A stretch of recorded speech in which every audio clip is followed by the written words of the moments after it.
I'm going to do another demo here, this time using a USB web camera and the OpenCV software library instead of MATLAB. So OpenCV we're going to be using a little bit later in the course, but I just wanted to show you its capabilities here. So it's a based on C and C++, it's a library of functions for real-time image processing and computer vision. It's open source, free from this website, and here is a website that has documentation, and some books are available. Although it's not as easy to use as MATLAB, easy as prototyping, it can run in real time, and of course it's free. This shows the program that I'm going to show. The program does shows the effects of reducing spatial resolution and grayscale resolution. So standard C++ program, here's the main function here.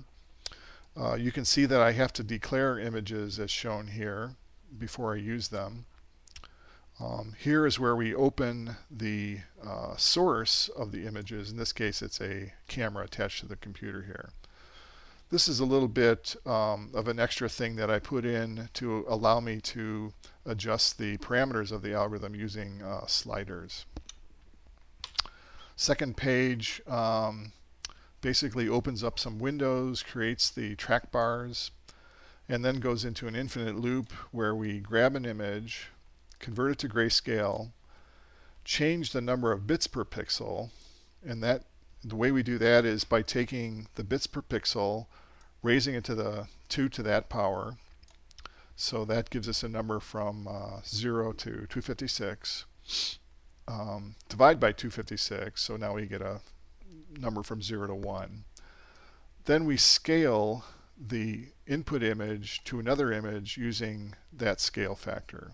So we're shrinking the bits per pixel, the values of each pixel, down by this scale factor. Since we're putting it back into an integer image, an 8-bit integer, that does quantize the image.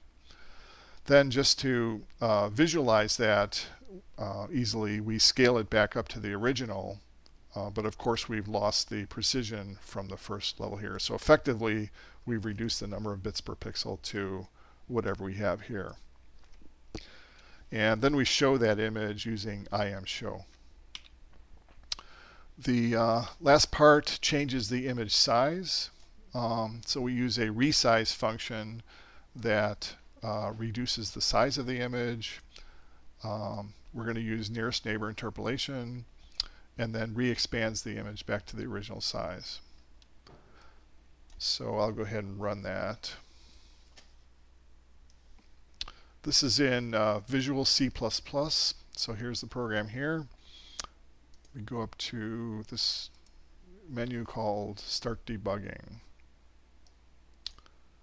Okay, so what you see here is a live image. That's the original image converted to grayscale.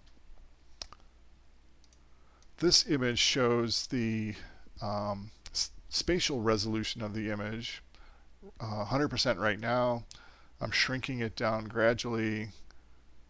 Here's 50%. You can see some little pixelation here.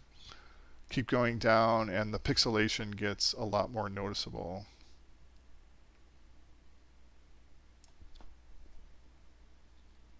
If I wiggle the camera around here. This one shows the effect of the grayscale resolution starting from 8 bits per pixel, shrinking that down to, I guess this is says 3, but it's really 4 according to my scale here. And then this would be 3 bits per pixel, 2, and then finally 1. So this is effectively a binary image.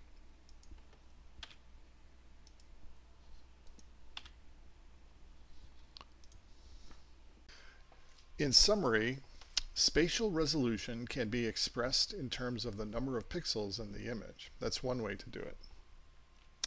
Intensity resolution can be expressed as the number of gray levels in the image. But can you increase the spatial resolution of an image by just replicating the pixels?